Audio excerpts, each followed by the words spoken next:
Jumpa lagi di Ribu TV. Ya, MediaTek Helio G96. Ini adalah SoC atau prosesor atau chipset terbaik dari Helio G Series. Helio G Series ini emang sejak awal diperkenalkan di tahun 2019 yang lalu disebut MediaTek sebagai SoC kelas gaming untuk smartphone kelas menengah. Jadi yang satu ini diharapkan bisa menghadirkan pengalaman gaming yang relatif tinggi di kelasnya. Nah, di akhir tahun 2021 yang lalu, MediaTek mengupgrade Helio G Series ini dengan 3 SoC baru. Salah satunya adalah Helio G96 ini. Nah, ada banyak yang minta kepada kami supaya tolong dong yang G96 dites dong dengan 20 game. Sebelumnya kita udah pernah bikin juga ya pengujian satu SoC dengan 20 game. Nah, sekarang ya kita coba lagi di yang satu ini. Helio G96. Saat pertama kali nyoba SoC yang satu ini kami cukup heran dengan skor benchmarknya. Di benchmark, SoC ini tidak menghasilkan skor setinggi pendahulunya, Helio G95. Tapi ya itu cuma skor benchmark aja. Belum tentu skor benchmark lebih tinggi itu artinya pasti lebih kencang di penggunaan sehari-hari dan juga untuk game. Saat dicoba main game ternyata benar, si Helio G96 ini bisa menawarkan pengalaman bermain game yang lebih baik daripada rata-rata Helio G95. Jadi wajar ya kalau yang satu ini diposisikan oleh MediaTek sebagai SoC terbaik di keluarga Helio G Series. Nah, sebelum kita langsung nguji, kita lihat dulu ya spesifikasi singkat dari SoC ini ya. Kita mulai dari CPU. SoC ini mengusung CPU dengan konfigurasi sama persis dengan Helio G90T dan Helio G95. Keduanya sebelumnya menjadi SoC yang terkencang dari Helio G Series.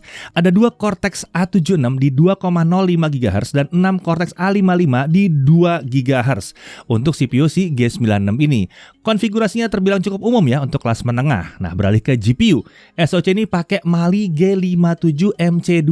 Nah, ini berbeda dengan pendahulunya yang G90T dan G95 yang pakai Mali G76 MC4. Ini yang menarik. Ini Mali G57 ternyata sudah menggunakan arsitektur baru dengan kode Valhalla. Mali G57 ini ternyata malah lebih dekat dengan Mali G77, GPU yang digunakan MediaTek sebagai motor untuk SoC kelas premium mereka tahun 2020 dan 2021.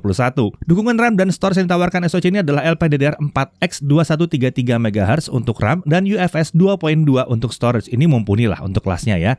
Untuk kamera, ASP SoC ini mendukung kamera hingga 108 megapiksel atau kalau pakai 2 kamera bersamaan bisa 16 megapiksel plus 16 megapiksel. Konektivitas yang satu ini memang masih 4G. Ada dukungan untuk Wi-Fi 5, 1T1R dan Bluetooth 5.2 di SoC ini. MediaTek juga menawarkan MediaTek Hyper Engine 2.0 di Helio G96. Ini adalah set optimalisasi untuk gaming. Bukan cuma dari sisi performa, tapi juga mencakup efisiensi kinerja sistem dengan Intelligent Resource Management Engine. Ada juga Network Engine di MediaTek Hyper Engine 2.0 untuk memastikan koneksi ke jaringan Wi-Fi atau seluler yang optimal, membuat lag di dalam game yang disebabkan koneksi jaringan bisa dikurangi. Nah, smartphone yang kami pakai untuk pengujian kali ini ya adalah Redmi Note 11 Pro yang versi 4G ya. Yang satu ini nih ya, Redmi Note 11 Pro. Ini adalah satu smartphone terbaru dengan SoC Helio G96 di dalamnya. Smartphone yang kami pakai ini memiliki RAM LPDDR4X 8GB dengan storage 128GB. Ada dual speaker di smartphone ini ya, jadi seharusnya untuk main game, dua speaker ini jadi lebih enak ya, lebih seru. Lalu baterainya 5000 mAh. Ini menjanjikan kalau main game bisa tahan lama dalam sekali charge saja. Spesifikasi lengkap dari smartphone tersebut beserta dengan hasil tes dasarnya bisa langsung dilihat di video review Redmi Note 11 Pro 4G itu. Nah ya, udah pernah tayang nih bulan Maret 2022. Oh ya, smartphone ini juga punya IP53, jadi ya nggak takut lah ya kalau kena hujan gitu ya. Relatif aman karena dia splash proof, atau mungkin lagi main game taruh di meja lalu ketumpahan air gitu ya dari gelas, ya masih aman, tinggal dikeringin aja. Oke, kita langsung aja coba mainin 20 game dengan si Redmi Note 11 Pro yang pakai Helio G96 di dalamnya. Sebagai catatan, karena ini pengujian Helio G96, seharusnya hasil pengujian ini akan merepresentasikan smartphone lain juga yang menggunakan Helio G96. Kemudian di overlay Game Turbo, setting performa kami atur ke mode performance. Sementara untuk fan grip, hanya kami pakai di game yang berasanya berat aja ya, dengan harapan bisa membantu mendapatkan frame rate yang lebih stabil untuk menunjukkan kemampuan aslinya dari si Helio G96. Kita mulai dari game yang berat aja, gimana? Genshin Impact. Kenapa harus dites lagi? tapi kan udah pernah ya sebelumnya waktu kita review smartphone-nya. Ya, setelah review itu tayang, ternyata ada update di MIUI 13 untuk Redmi Note 11 Pro yang membawa sedikit perbedaan performa dan itu terasa banget di Genshin Impact. Oke, untuk Genshin Impact tentunya setting kami gunakan adalah lowest 60 fps. Nah, ini setelah 15 menit frame rate yang kami dapatkan di game itu kisarannya di 30 fps. Di antara 25 sampai 30 fps saat battle. Sementara saat menjelajah map frame rate-nya bisa 30 sampai 40 fps. Lalu kami coba pasang fan grip, hasilnya frame rate bisa dipertahankan lebih dekat ke 40 fps, bahkan bisa lebih dari 40 fps. Saat hanya menjelajahi map, frame rate bisa mencapai 40 sampai 50 fps. Sementara saat battle bisa 35 sampai 42 fps.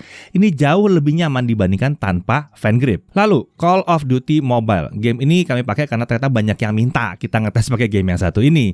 Nah, dengan kualitas setting di medium dan frame rate-nya di high, kami mendapatkan frame rate itu di rata-rata 37 sampai 40 fps untuk mode Battle Royale. Sementara untuk multiplayer non-Battle Royale, kami mendapatkan hasil di kisaran 60 fps saat kami mencoba beberapa variasi mode ini selama kurang lebih 30 menit. Ini terbilang nyaman dimainkan untuk game yang satu ini.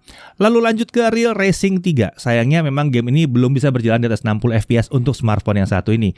Tidak ada setting kualitas tampilan, jadi kami menjalankan game ini begitu aja. Dan kami mendapatkan hasil yang terbilang stabil banget dengan frame rate rata di kisaran 60 fps. Lalu PES 2021, kami menggunakan setting standar 60 fps dan hasilnya ya frame rate-nya rata di kisaran 55 sampai 60 fps. Tidak terasa ada gangguan yang merusak kenyamanan saat mainkan game yang populer ini ya. FIFA Mobile, game sepak bola yang tidak kalah populer ini bisa dijalankan di setting medium dengan resolusi standar dan frame rate-nya 30 fps. Kami bisa mendapatkan ya rata di 30 fps. Karena ya terkunci di situ aja ya. Untuk Wild Rift, kami menggunakan setting high, sayangnya opsi frame rate-nya hanya di 60 fps aja. Hasilnya ya rata di 60 fps, stabil dari awal sampai akhir matchnya. Bahkan ada saat battle yang rame pun frame rate-nya masih tinggi ya, dan itu tetap bisa bertahan. Mantap di sini. Lalu Apex Legends, kami mencoba game ini di setting HD dengan frame rate di high, yang berarti bisa sampai 40 fps. Kami mendapatkan frame rate di kisaran 35 sampai 40 fps. Dan kadang-kadang memang bisa turun sampai 32 fps saat kami terlibat battle yang cukup rame. Lalu Minecraft, setting yang kami gunakan adalah render distance-nya di 8 chunk dan frame rate yang kami dapatkan terbilang kurang begitu stabil ya, bisa naik turun sekitar 40 sampai 60 fps. Ini kadang membuat game jadi terasa kurang nyaman dimainkan. Karena itu kami coba menggunakan fan grip di sini. Apa efeknya?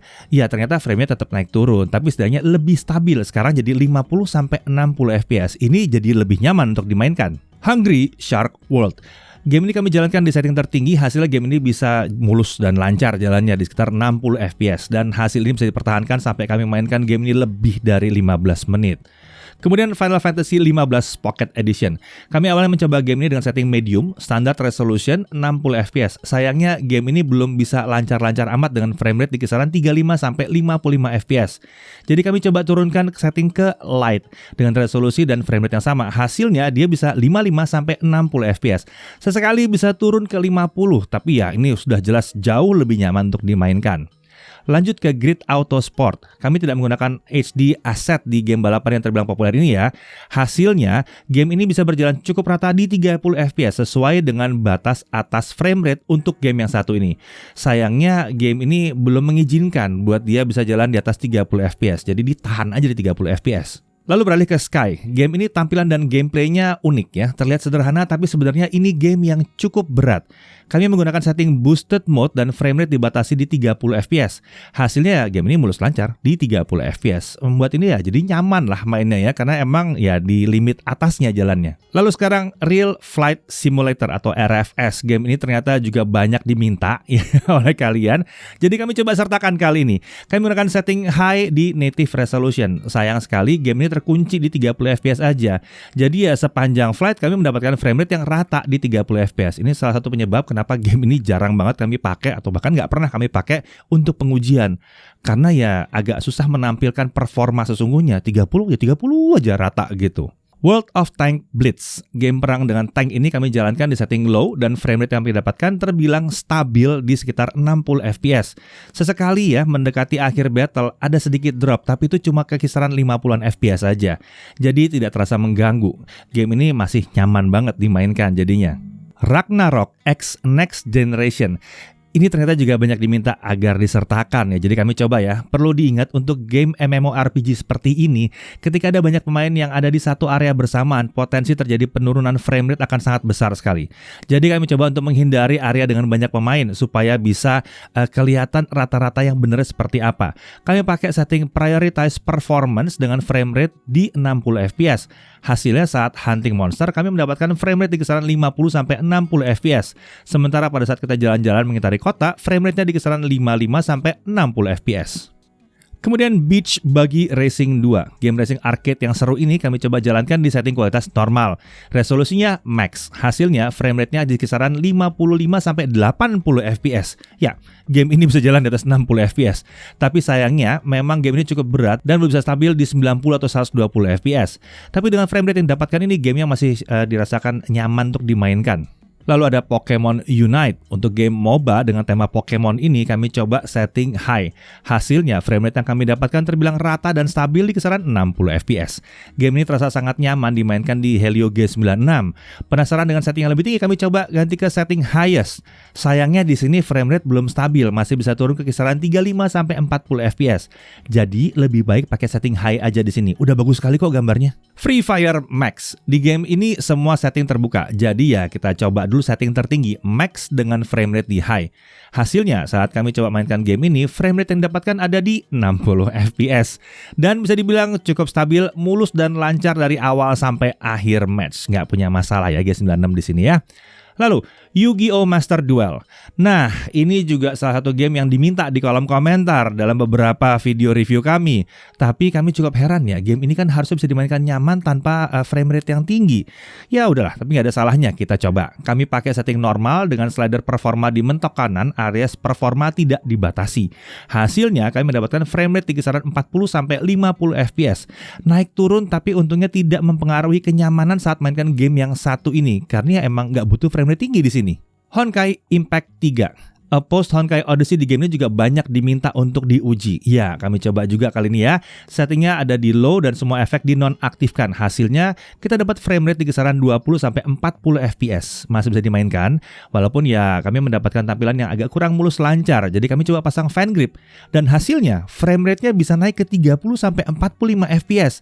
Sesekali aja diturun ke bawah 30 fps. Nah, dengan fan grip, game ini jadi terasa jauh lebih mulus lancar saat dimainkan. Nah, kalau kalian nanya game-game yang lain, itu sudah ada di dalam reviewnya Redmi Note 11 Pro yang versi 4G ini. Jadi bisa cek di video yang itu ya. Oke. Bagaimana? Buat main game, ternyata memang Helio G96 ini terbilang mumpuni ya untuk kelas menengah ya. Game-game yang kami coba itu rata-rata bisa jalan di frame rate yang playable dan terbilang jadi nyaman untuk dimainkan. Beberapa game populer bahkan berjalan sampai di batas frame rate maksimalnya. Perlu diperhatikan bahwa meskipun hasil pengujian kali ini memang berupaya memberikan gambaran kemampuan gaming MediaTek G96, tapi smartphone berbeda bisa menampilkan hasil yang sedikit berbeda mungkin. Nah, setidaknya pada Redmi Note 11 Pro yang kami pakai, performa SoC ini terlihat cukup mantap untuk kelas harganya, terutama setelah datangnya update yang terbaru. Jadi kesimpulannya adalah jangan terlalu terpaku dengan benchmark dimainin gamenya. Ternyata si Helio G96 ini mantap untuk gaming di kelas menengah. Saya Didi Irfan, Jagat Review TV.